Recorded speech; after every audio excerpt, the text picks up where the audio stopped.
welcome back to building better balanced setups for Blood on the Clocktower. This is Bad Moon Rising.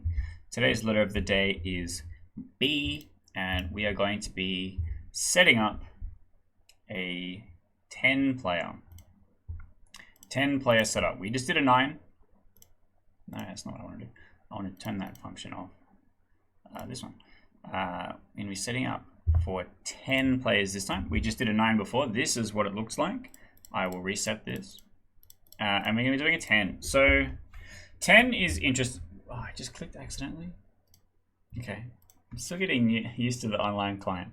10 is interesting because you get our second minion. I ran games, ran an event. I ran games for a long time. And recently, I started playing online, which meant a new group of players, a lot of people from overseas and stuff like that. And in Trouble Brewing, one person made a remark that going from 9 players to 10 players meant the inclusion of the Baron, and you would have 2 outsiders, the same as if it was 9 players. In this script, you can kind of see a similar sentiment. In 9 players, if you have a Godfather that reduces it to 1 outsider, you can basically have a guaranteed lunatic. In 10 players, you can do the same thing with the Godfather to add an outsider and add a lunatic. But lunatic is one of the best characters on the script.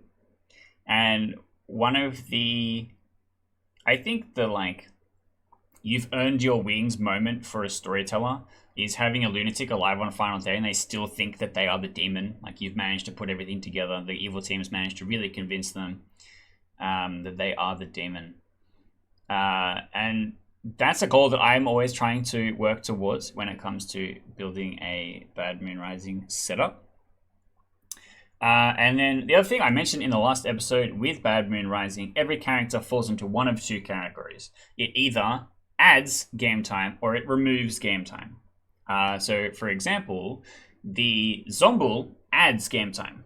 The Poe removes game time because it can kill many extra people. The Assassin removes game time because it kills a person, and the Mastermind adds game time because it adds a whole extra day to the game. And then, the Chambermaid removes game time because it helps them solve the game quicker. Whereas most of the townsfolk actually just add game time. So you need to be mindful of, especially in a larger player count, that you're not going to be running this 4-hour monstrous thing where there's just absolutely no progress whatsoever. No one's dying. There's no information being gotten. You need to find a nice balance between these things. And so for our 10-player game, I want to do a Shabaloth. I think Shabaloth is a good choice. And we might go Godfather Lunatic. So Shabaloth is a hard demon to convince the lunatic that they are. Something like of the 4, it's the hardest one. Something like the Puka is probably the easiest one, with the difference being if the lunatic selects the demon. But what I've been doing recently, and it's much easier on the online client to do this, is telling the demon that the lunatic has seen them as a minion. Because then the lunatic is not just given a random person as their minion. You could potentially give them a real minion as well, but then there'd be an extra minion out there somewhere safe. And the demon knows what to say when the lunatic comes and talks to them, so that they don't immediately give it up and lose what the lunatic is supposed to be doing. The other option is to tell the lunatic that the demon is their lunatic. But that's, again, awkward in that exchange, right? Because both players think that they're the demon and both players think the other person thinks that they're the demon. How do they navigate that conversation without it being a problem, right? So I like to tell them that they are a minion. What else have we got? So we've got +1 outsider, which means we're going to have -1 townsfolk. So we can have 6 townsfolk. I need to pick a second minion. So the Godfather removes the townsfolk, and also if that townsfolk is executed, there's an extra death at night. It's unlikely the lunatic gets executed early because they're playing as a demon. They're trying to stay alive as long as possible. So the Godfather's ability is not super likely to pop, which makes me think I want an assassin. Potentially. With the Mastermind and the Shabaloth, the Shabaloth not killing is kind of hard to convince everyone. Whereas if you have, instead of Godfather, if we had Assassin Mastermind and we had a single kill demon gets executed, the assassin can pop off, kill one person, and make it seem like there is this demon still alive, and that it is not in fact a Mastermind game. But we're not going to worry about that here. We're just going to see maybe a 3 kills with the assassin. We get our 1 outsider. Now we're looking at townsfolk. We need to pick 6 townsfolk. I want to start with the innkeeper. So the innkeeper and the Shabaloth, if they overlap, it can protect 1 kill, which is nice. And the innkeeper can be putting some drunkening on the evil team, potentially. We're going to pick pacifist here. In the last setup, we picked Tea Lady. And I think the pacifist is just a version of the Tea Lady, but gives the storyteller all the power. So that means that you will have the ability to pulse check the game and go, oh, do I think the good team needs to be saved right now? Or does the evil team need the help? And then you can yes or no. Whether or not you want that person to survive. Here, I actually really like the minstrel. You have to be careful because the minstrel and the courtier can add a lot of game time. But the minstrel will give us bad chambermaid info. I think I want a grandmother. The Shabaloth hitting 2 has a high likelihood of hitting a grandmother. To get that extra kill, and I'll put in a professor. I like the Shabaloth and the professor together because if the Shabaloth kills the professor, I can revive the professor for the professor to be able to potentially revive someone. I had a game where I tried to have this pop off recently, and the Shabaloth killed the professor immediately after they were revived before they could fire off. And the professor's sitting there go, I didn't get to fucking play this game. Thanks, friends. And I'm like, I tried so hard to keep you alive. But it didn't work out. And I kind of like this setup. I think this is good. I think we've got a good balance of speeding up the game and delaying the game characters. So let's pass them out.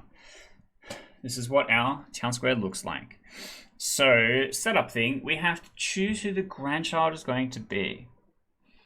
You start knowing a good player. So I could pick the lunatic. That would be really funny.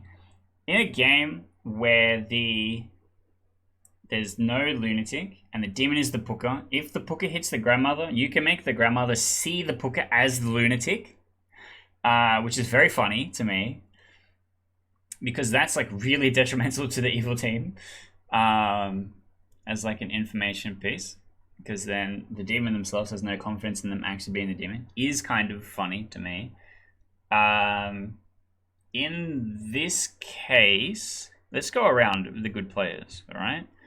If it's the pacifist, I think that's a fine choice.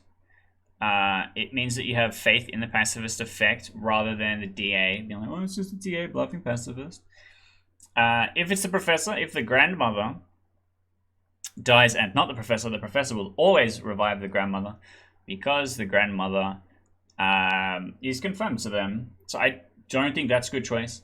I think the innkeeper is fine. Knowing someone is the protector, they can't protect themselves. They can protect themselves, but could just be potentially drunken from their own ability and not be very effective. It's kind of a coin flip. You could just flip coins all game and hope for the best. But the grandmother seeing the innkeeper could be good. I think also seeing the minstrel, because then if you have confidence that the minstrel has activated, that could also be strong. And then the chambermaid. I think the chambermaid's information being real and believed by the town would be too powerful. So I probably wouldn't do that. Here in this setup, obviously I can't show the lunatic the godfather. So the lunatic will see the Shabaloth and the assassin as their minions. And I would tell the Shabaloth that the lunatic thinks that they are a minion. And then I recently got requested in the comment section that I should go through bluffs for each of these setups. This is something that I very often do as an afterthought, but it is worth going through because this can be tough. In this setup, what are some good bluffs? So you maybe kind of want something proactive, and you have the advantage of seeing the seeding order before giving the bluffs out. So for example, here, the Tea Lady is a great fit. Pacifist is in the game. Shabaloth has 2 good neighbors, including the grandmother. If the grandmother sees the pacifist, Shabaloth comes out day 1, goes, I'm the Tea Lady. Someone of their neighbors gets executed. Pacifist triggers. Everyone's like, cool, sounds good. I trust enough that you are the Tea Lady. And then the Shabaloth is just invisible for life. Pretty well trusted. Then we have... I like Gossip. Gossip is a pretty good throwaway. If I give them a bluff that is an outsider, that's telling everyone there is a Godfather in play. But if you look at the text of the Godfather, they start knowing which outsiders are in play.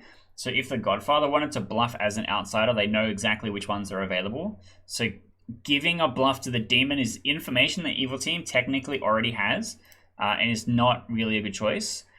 I kind of like Sailor here, maybe? Sailor Gambler? Maybe? Actually, Gambler's a tough one. Is a tough bluff to give to the demon, generally. Because a lot of people will claim Gambler to try and just get claims from people. And the Gambler is very, very commonly put in the bag. So it can be difficult for a demon that is not a Zombul to use a Gambler bluff, because the expectation is they'll probably die at night sometime. If the Lunatic has the Gambler bluff and is killed by the Shabaloth, that would be interesting. Also, regurgitating the Lunatic to the Shabaloth is hilarious. Great fun. I think the Tea Lady is a definite. I like the Courtier, and I think maybe the Gossip. Maybe the Gossip, because the Gossip can cover for the Assassin. So if the Gossip bluff is handed to the Assassin, that's very helpful. They just specifically say something on a particular day when they know they're going to activate. That is a thing that they can help build a worldview. They go, okay, I know this piece of information was the true statement. An extra player died last night because I know this thing is true. We need to act on this piece of information I now have. Courtier is pretty good. Because if you're spinning a narrative as a different demon, you as the Shabaloth bluffing Courtier could Courtier a minion. If you Courtier Shabaloth, you're in trouble because everyone will see that you're still activating, which we also had in a game, and that did not go very well. But you could hit a minion potentially, like a Mastermind. And you're like, don't execute me, I'm the Courtier. I've picked Mastermind. If we kill the demon today, tomorrow or the day after, we win the game. Can be pretty convincing.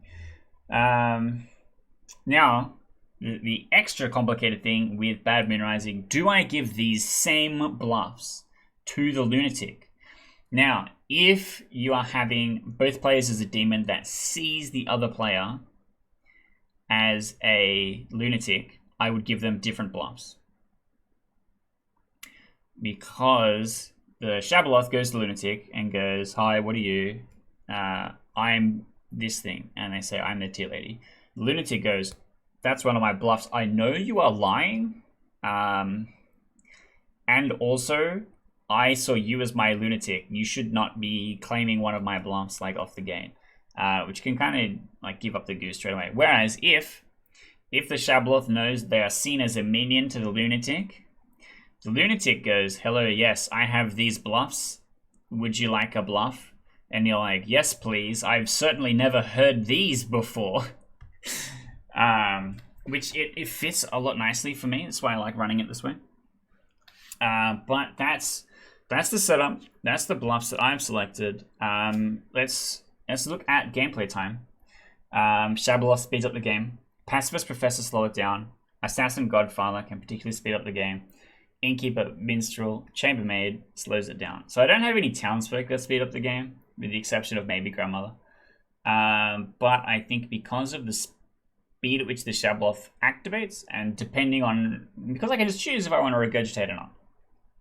Right? Like, often I'll choose to regurgitate the Professor. Regurgitating the Lunatic is hilarious because they're kind of confirmed, like, unless if they're executed, and they're like, oh, it's Mastermind Day, and then the Shabloth picks them, and then they're regurgitated, like, still extra strange. Like, there's just so many funny. The Shabloth just should not pick the Lunatic. Just please don't do that. Well, I think this is balanced. I think the good team has usable info, which is the important part. I think the good team has usable info, but the upside is that the evil team has really good bluffs set up for where the circle is. But that is this BMR setup. We did 10 players instead of 9 players this time. What do you think? Would you run this? Do you think this is balanced? Is it helpful for me to also go through the bluffs? Let me know, because I'm still kind of working on this. I'm still new to the online client. I'm putting stuff together to help you get a bit more comfortable with running Bad Moon Rising. So if you think this was helpful, please hit that like button. Hit that little rainbow subscribe button that goes rainbow whenever I say the word subscribe. Please click that one.